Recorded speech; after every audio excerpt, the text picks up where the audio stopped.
오늘 말씀의 제목은 라오디게아 교회라는 제목으로 우리 하나님 말씀 함께 나누도록 하겠습니다.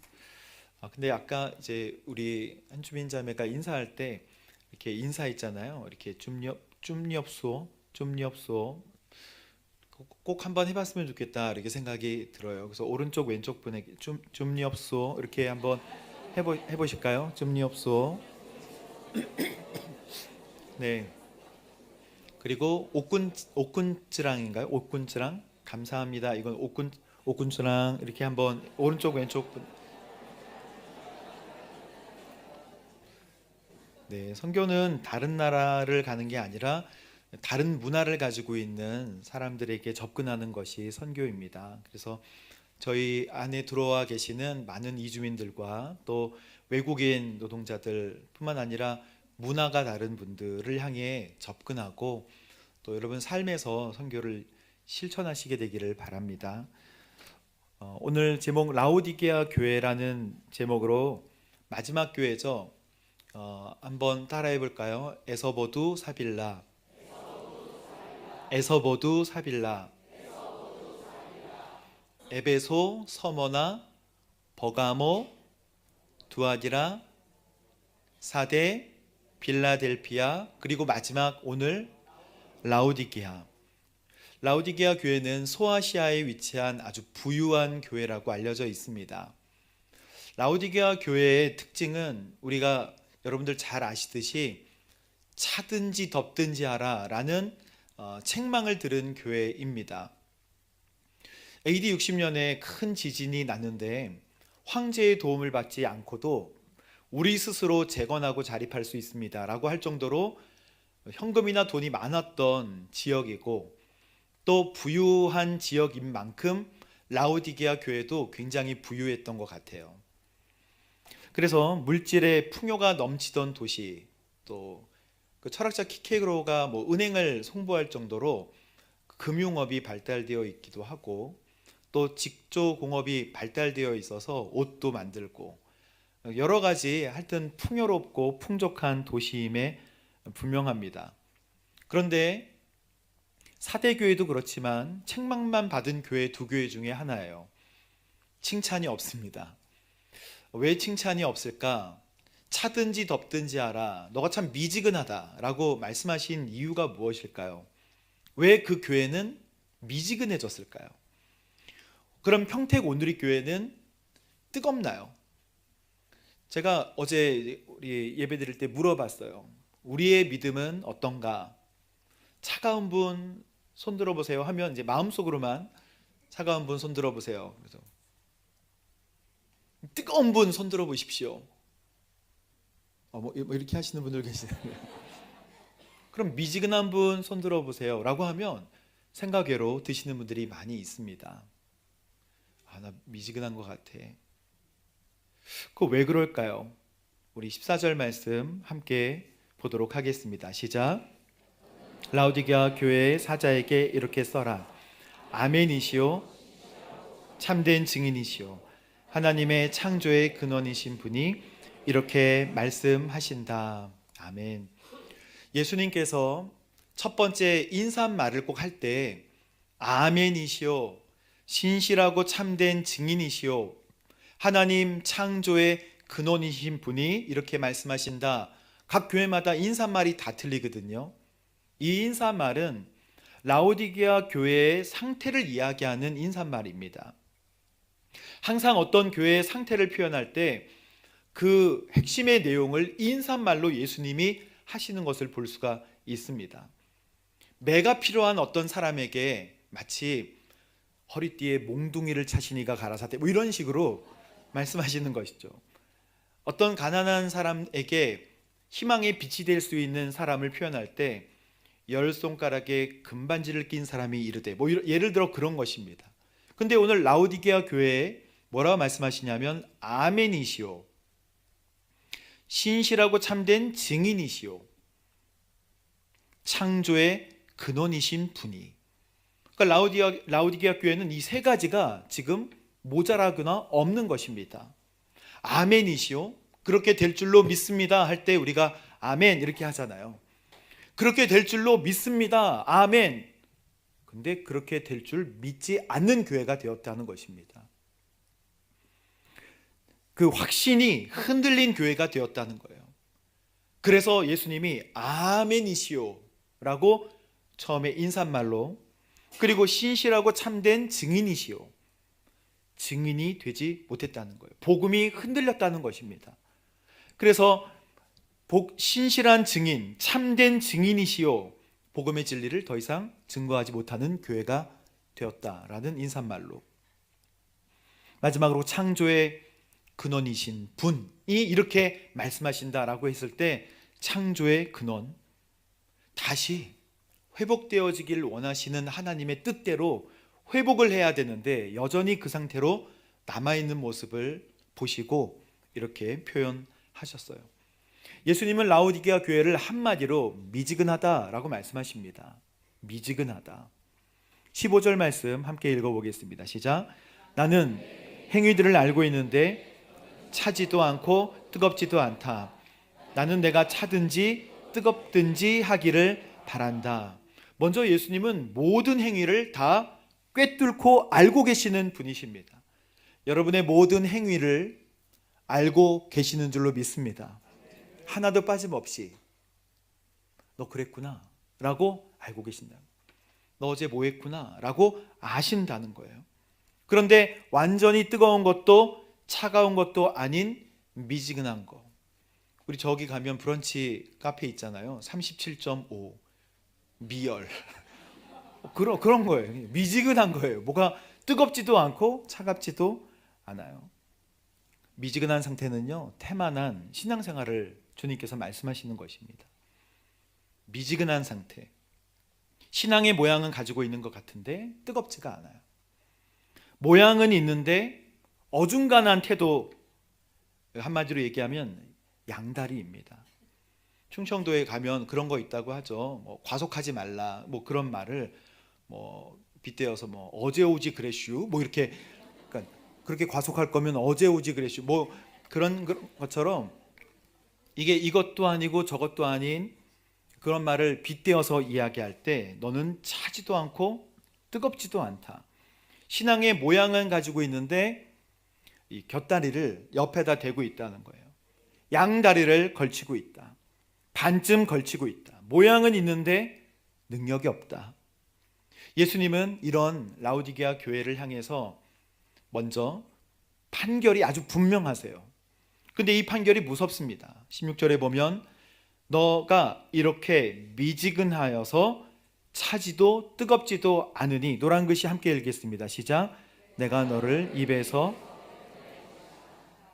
뱉어낼 것까지야 없으실 것 같은데 미지근하다. 그게 그냥 온도가 낮다는 게 아니라 그가 가진 믿음이 가짜다라고 하시는 거예요. 이건 굉장히 우리에게 주님께서 도전의 말씀을 주시는 것입니다. 너가 가진 믿음이 진짜가 아니다. 저가 반쯤 가졌는데요.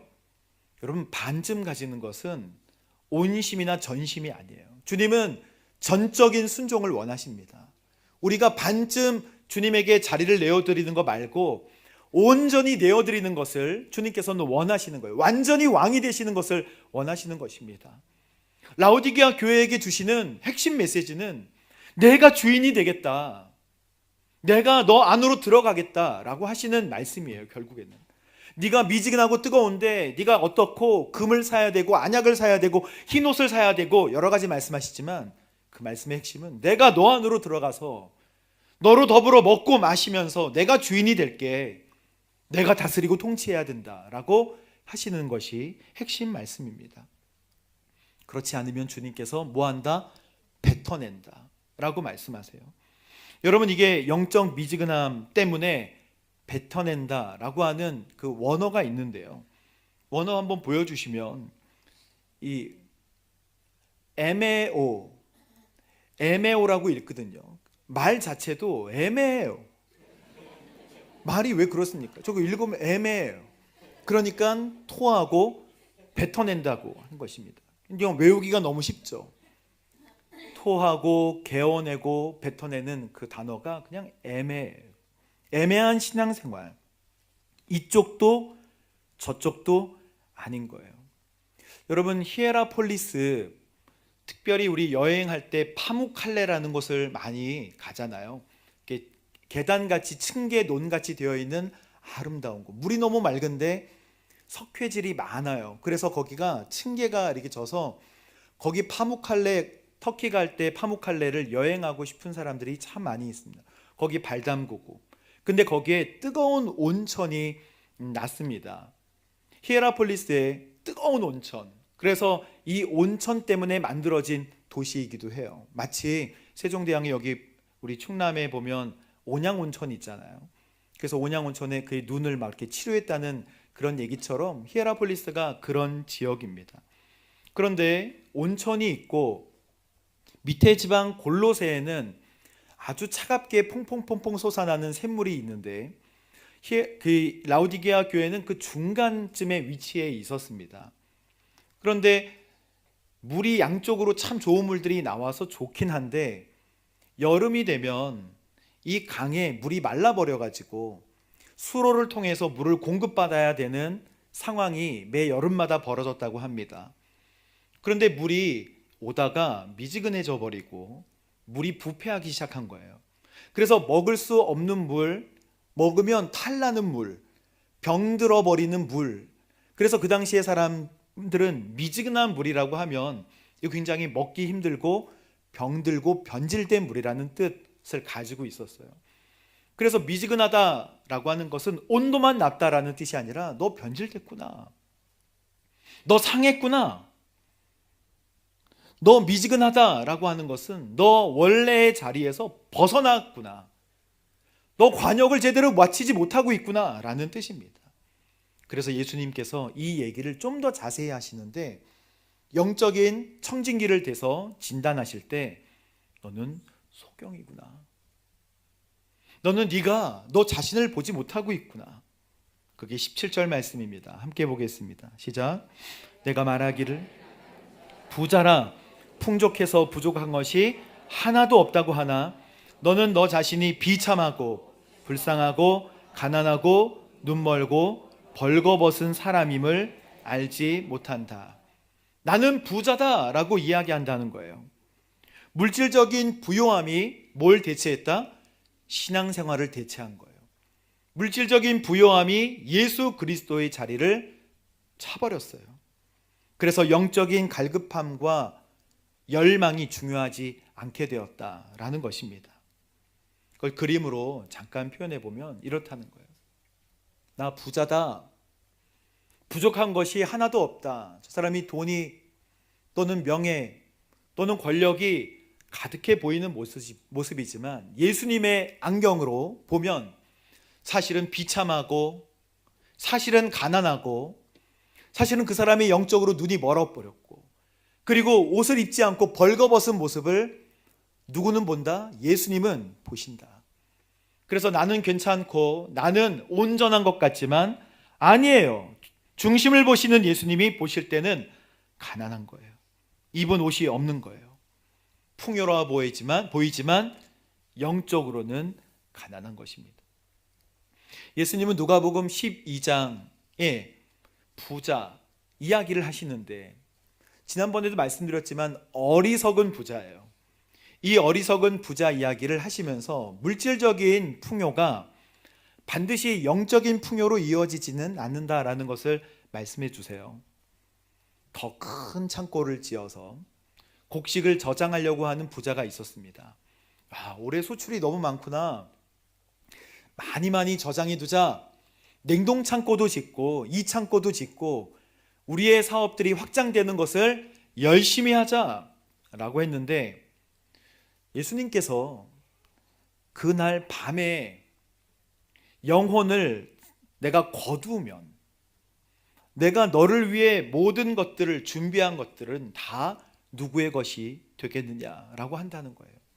그림으로 보시면 나는 부자다, 부족한 것이 하나도 없어, 내 영혼 더 평안히 쉬고 먹고 마시고 즐거워하자.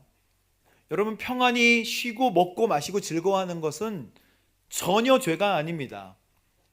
전혀 죄된 모습이 아니에요. 하지만 이것이 인생의 목표가 되고 중심이 될 때는 문제가 된다는 거예요. 이게 삶의 중심이 되고 목표가 되면 오늘 밤 네가 모든 준비했던 것들을 다 버리고 내가 너 영혼을 데려가면 어떻게 되겠니? 그래서 주님께서는 나를 위하여, 자신을 위하여 재물을 쌓아두고 자신에게는 부요한 것 같지만 하나님께 부요하지 못한 사람을 어리석다라고 말씀하세요. 이거는 부를 쌓는 것의 어리석음이 아닙니다. 그게 인생의 중심이 될 때 미지근한 신앙이 된다는 거예요. 그게 중심이 될 때. 그래서 주님께서는 무엇을 먹을까 마실까 염려하지 마라. 그 사람들을 믿음이 적은 사람들이라 말씀하시고 너의 소유를 팔아서 자선을 베풀어라. 너희 자신을 위해 닳지 않는 지갑을 만들어라. 지갑이 있는데 아무리 꺼내도 닳지 않는 영적인 지갑들을 만들어라. 도둑이 없고 좀 먹는 일도 없을 것이다. 주님께서 그렇게 말씀하신 내용이 누가복음 12장에 나와 있는 것입니다.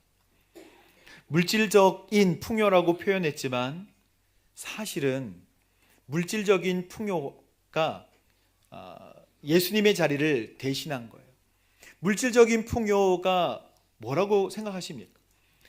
아주 오래전에 제가 제주도에서 그 트레스티아스라는 프로그램에 참여했던 적이 있는데 거기 은혜 받았던 사람들이 모두 다 기도 제목을 나눌 때가 있었어요. 그런데 한 부유한 어떤 한 분이 보기에도 부유해 보이고 스스로 나는 필요한 것들이 없습니다라고 이야기하는 분들이 계셨어요. 첫날에도 기도 제목이 그랬고 둘째 날에도 셋째 날에도 항상 우리가 함께 기도 제목을 나누는데 누구나 결핍이 있잖아요. 누구나 관계에 대한 어려움들이 있잖아요. 근데 그분은 늘 내실 때 저는 기도 제목이 없는데 어떡하나 이렇게 얘기하시는 거예요. 어린 제가 듣기에 뭔가 있을 것 같은데 진짜 없나? 그런 사람도 있는가 보다. 근데 지금 생각해 보니까 그분이 그렇게 생각하신 거는 맞지만 그분의 인생의 중심이 물질에 있었기 때문에 별로 중요하거나 갈급함을 느끼지 못하는 상태가 되었다는 것을 저도 나중에 묵상하다가 알게 됐어요. 그분이 하시는 말씀, 나는 별로 주님께 말씀드릴 게 없어요. 여러분 혹시 저는 특별히 기도 제목이 없는 것 같아요 라고 하십니까? 그거 미지근한 상태예요. 그거 왜 생기는 거냐면 주님이 우리 삶의 중심이 되시지 않을 때 생겨나는 자연스러움입니다. 그러나 우리의 건강이나 어떤 한 우리를 지탱하고 있는 축이 무너지기 시작하면 그때는 하나님께 전적으로 매달리는 순간이 오게 될 거죠. 우리의 탐욕은 이거 내 거야 이렇게 하지 않아도 우리의 인생의 목적으로 삼는 것 탐욕이 될 수 있는데 사탄은 요거를 잘 이용한다는 거예요. 그래서 탐욕이라고 하는 것은 7가지 7대 죄악 중에 하나로 표현이 되어 있는데 그 별명이 이기기 어려운 죄입니다. 어느덧 넘어가는 죄라고 별명이 붙여져 있어요. 어느덧 넘어가 있는 죄. 근데 이 탐욕은 예수님도 받으셨어요. 사탄이 예수님을 높은 곳으로 올리셔서 절 한번 해라. 그것은 예수님의 육적인 욕심을 겨냥하여 말씀하신 거예요. 절만 하면 다 줄게요. 의인 욥도 사탄이 넘어뜨리기 위해서 하나님께 제안을 합니다. 그가 하나님 경외하는 것은요 소유 때문이 아니겠습니까? 그가 동방의 큰 부자인데 그가 가진 소유 때문에 그가 하나님 경외하는 거 아니겠습니까? 그 소유 내가 싹 다 걷어갈 수 있도록 허락해 주십시오. 그래서 싹 걷어가잖아요. 여러분 발람은 재물에 눈이 어두워서 나귀에게도 막 책망받습니다. 왜 날 때리냐고 막. 그 발람을 움직였던 것이 마음속에 있는 탐욕이에요. 욕심이에요. 물질에 대한 욕심. 아간도 마찬가지였어요. 아간도 여리고성에서 얻은 노획물들을 빼돌려서 자기 집에 저장해 두는 것 때문에 가문이 다 죽임을 당했습니다. 아합도 그랬어요. 나봇에 다 가졌는데 나봇의 포도원을 가지고자 하는 탐욕. 엘리사 선지자 바로 옆에 있었던 게하시도 마찬가지였어요. 그가 나아만 장군에게 몰래 물건을 받았다가 그가 나병을 견디지 못하고 나병에 휩싸이게 됩니다. 신약에는 어떻습니까? 아나니아와 삽비라 열심히 헌금도 하고 제산도 바쳤지만 물질에 관하여 탐욕에 관한 문제 때문에 그 두 부부가 죽임을 당했던 것이죠. 그래서 우리 마음속에 왜 미지근함이 있는가를 살펴보면 예수님의 자리를 꿰차고 있는 물질에 대한 욕심이나 인생에 대한 다른 핀트가 목적과 목표가 거기를 자리 잡고 있기 때문에, 그래서 탐욕은 물질에 대한 통제되지 않는 욕망이라는 설명을 가지고 있는 것이죠. 예수님의 진단은 이래요. 그럼 처방은 무엇입니까? 주님께서 오늘 세 가지 처방을 내리시는데 세 가지 처방은 18절 말씀입니다. 함께 읽어보겠습니다. 시작. 그러므로 내가 풍족하게 되려면 금을, 너의 벌거벗은 수치를 드러내지 않으려면 흰옷을 사서 입어라. 내가 보고 싶으면 안약을 사서 내 눈에 발라라. 불로 정련한 금을 사라. 라우디게아 지역은 금이 많이 났어요. 그래서 금 가지고 모으기도 하고 거래를 하는 것들이 왕성했습니다. 그런데 오늘 주님께서 불로 정련한 금을 사라. 불로 금에다가 뿌리면 불이 뭐라 그럴까요? 아니, 금이 뭐라 그럴까요? 아우 뜨거워 그러잖아요. 주인님 왜 그러세요? 막 뜨거워요. 그러나 불순물이 타버리는 거예요. 그리고 정금같이 되는 것입니다. 예수님은 모든 비본질적인 것들, 본질적이지 않은 것들을 표현할 때 불로 정련한 금을 사라 라고 말씀하시는 것입니다. 여러분, 신앙생활 할 때 본질적이지 않은 것들 내려놓으십시오. 비본질적인 것들을 내려놓으세요. 순수한 마음으로 예수님을 바라보라. 이것이 첫 번째 처방이에요. 순수한 마음으로 예수님을 바라보라. 주님이 오셨으면 좋겠습니다, 정말 주님을 사모합니다 라는 마음이 사라졌다면 불로 정련한 금을 사라 이렇게 말씀하시는 거예요. 그 당시의 비유로 금을 왕성하게 거래했던 사람들에게 비본질적인 것들을 태워라. 불로 지지면 힘들지만 순도가 높아지죠. 사탄은요, 우리에게 눈을 가리는, 하나님의 영광을 보지 못하게 하는 눈가림의 속임을 자주 하는데요, 요 두 눈만 가리면, 영적인 눈만 가리면 하나님의 영광을 보지 못해요. 사모하지 못하게 만드는 거예요.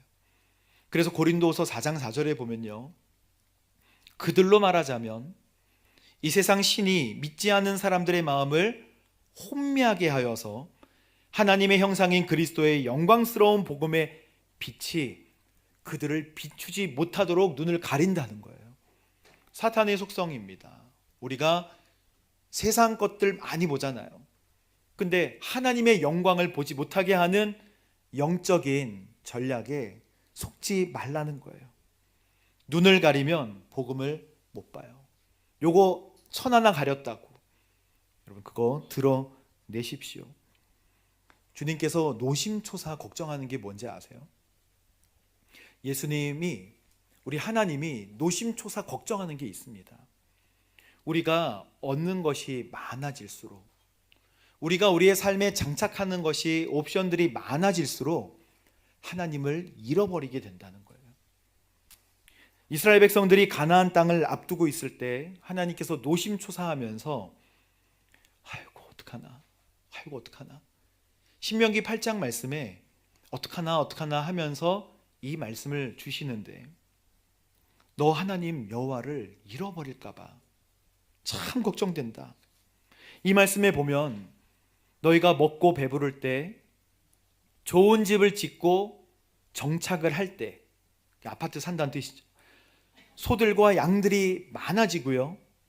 너희가 은과 금이 많아지고 너희가 가진 모든 것이 불어나기 시작할 때 어떻게 된다고요?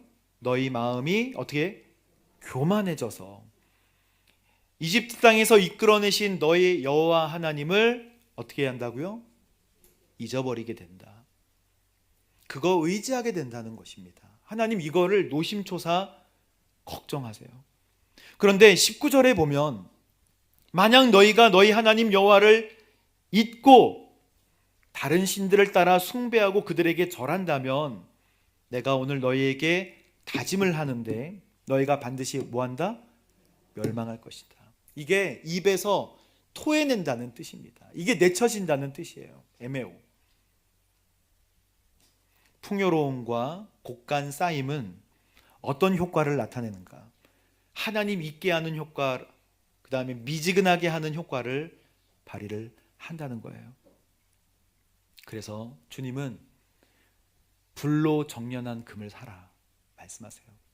두 번째는 흰 옷을 사라. 흰 옷을 사라. 예수 그리스도 십자가의 보혈을 의지해라 이런 뜻입니다. 계시록 7장에 보면 24장로 중에 한 사람이 묻잖아요. 우리 지난주에도 말씀드렸지만 흰 옷을 입은 사람 14절 말씀, 이 흰 옷을 입은 사람들의 정체는 큰 환난으로부터 나오는 사람들, 어린 양의 피로 그들의 옷을 씻어서 희게 한 사람들, 그 사람들을 흰 옷 입은 사람들이라 표현합니다. 거룩을 회복해라 라는 뜻이에요. 이 라오디게아 교회의 미지근함을 해결하는 방법은 불로 정련한 금을 사라. 너희의 인생의 목표를 바꿔라. 그것이고, 두 번째는 흰 옷을 사라. 입어라.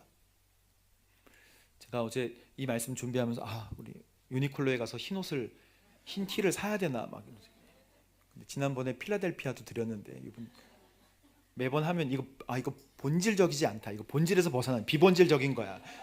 그래서 오늘은 아무것도 준비 안 했어요. 금을 사라. 금을 드릴까? 제 아내랑 금을 어떻게 금 모양 뭐 이렇게 드릴까?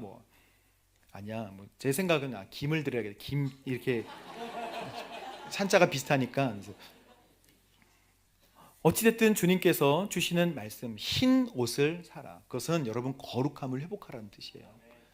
거룩함을 회복하십시오. 이 시간 지금 흰 옷을 입은 분들 손 들어보세요. 흰 옷 두 커플. 제가 드리는 거 아니에요.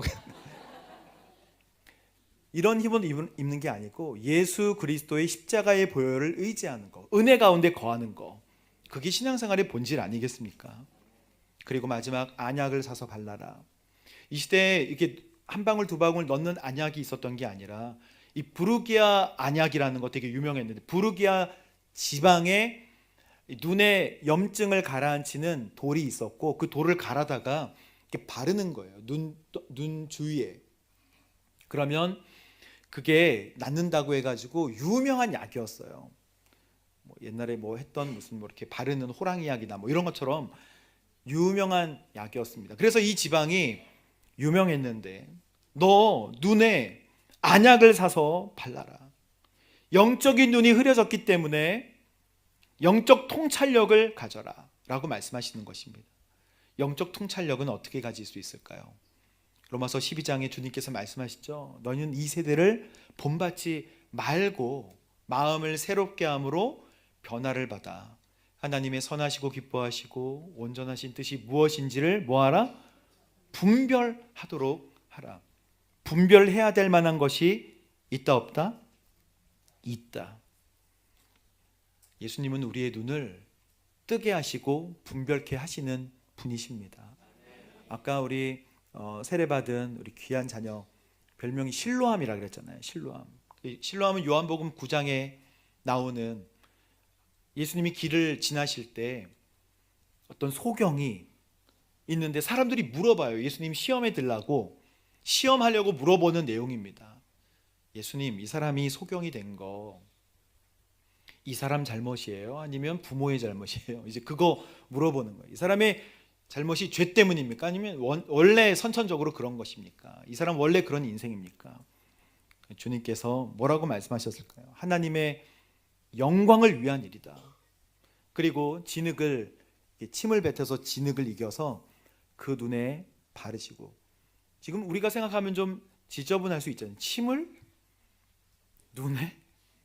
그렇다고 낫나요?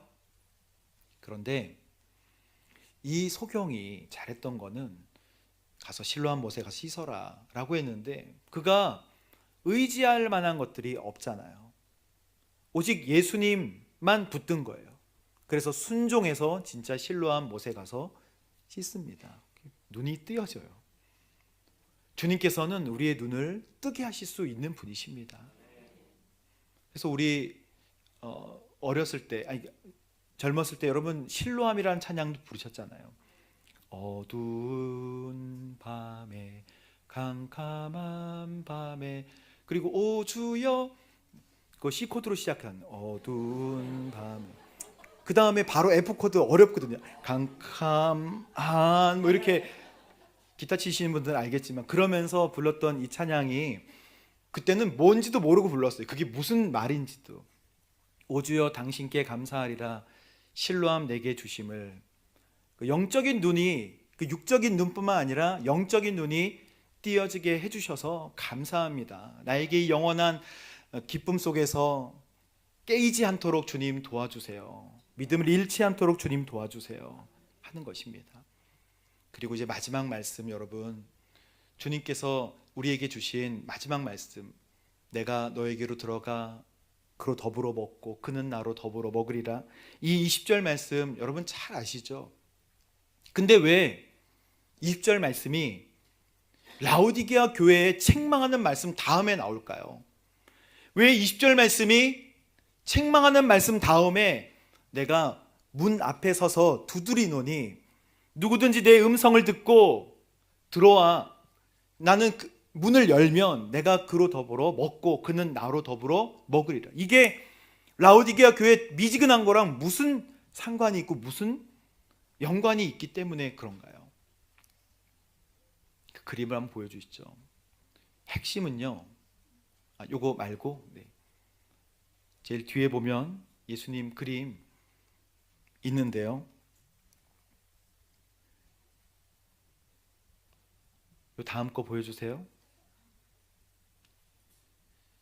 주님께서 이 말씀을 하신 이유는요, 문 열면 같이 교제하자 이것도 있지만 예수님이 문 밖에 계시다는 거예요. 지금 라오디게아 교회는. 그리고 라오디게아 교회 성도들은 예수님이 지금 마음속에 계시지 않는다는 것입니다. 교회가 예수님을 중심에 두지 않고 문 바깥에 두었다는 것입니다. 그래서 내가 지금 문 밖에 서서 두드리는데 누구든지 내 음성을 듣고 문을 열기만 하면 내가 그에게로 들어가 그로 더불어 먹고 그는 나로 더불어 먹을 것이다 라고 하신 말씀은요, 그냥 교제하자 이런 게 아니고, 내가 지금 문 밖에 서서 있기 때문에 너희의 영적인 부분들이 해결함을 받으려면, 영적 미지근함을 극복하려면 내가 너 마음속으로 들어가면 돼. 주님께서 우리에게 대단한 거 요구하시는 게 아니잖아요. 세계 평화를 이루자, 전쟁을 멈추게 하자 이게 아니고, 내가 너 마음속으로 들어갈게. 그리고 나랑 같이 밥 먹자, 반찬 올려주고 밥 같이 먹자, 이거 아닙니까? 같이 먹자, 국물 떠서 먹고 반찬 떠서 먹고 계란 후라이 먹자, 같이 그 교제하자는 거예요. 주님께서 우리에게 주시는 7교회를 통한 말씀의 핵심 뭔지 아십니까? 교제하자는 거예요. 관계가 끊어진 것을 회복하자는 것입니다. 모든 교회가 다 마찬가지예요. 죽어있는 교회, 살아있는 이름을 가졌지만 죽어있는 교회, 모든 교회들에게 하시는 말씀은 같이 동행하자, 같이 가자, 그것입니다. 밥 먹자는 거 아니겠습니까? 여러분도 마찬가지예요. 서로 밥 먹자고 옆 사람에게 얘기해 보십시오. 밥 한번 사겠습니다. 한번 얘기해 주세요. 밥 한번 사겠습니다. 밥 한번 드시지요. 지금 이 얘기를 했을 때 얼마나 웃음이 나고 좋아져요. 밥 한번 사겠습니다. 밥을 사야 되고 밥만 먹지는 않잖아요. 반찬도 또 먹잖아요. 그러면서 주님과 함께, 주님도 대단한 거 원하시는 게 아니라 같이 밥 먹자, 교제하자. 그때 영적인 뜨거움이 다시 생겨나고 다시 주님과 함께 미지근한 교회가 아니고 뜨거운 교회로 바뀌어지게 될 줄로 믿습니다. 우리 함께 기도하도록 하겠습니다.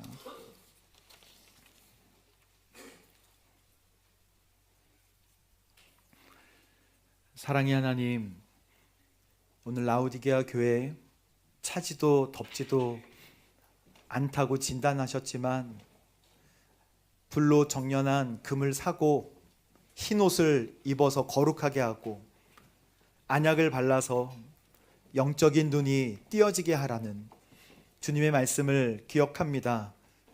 라오디게아 교회 같은 우리의 신앙의 모습이 있었다면 주님 다시 새로워지고 다시 주님과 교제하는 거룩함, 다시 주님과 함께 손을 잡고 동행하는 영적인 거룩함이 회복될 수 있도록 인도하여 주옵소서. 예수님의 이름으로 기도합니다. 아멘.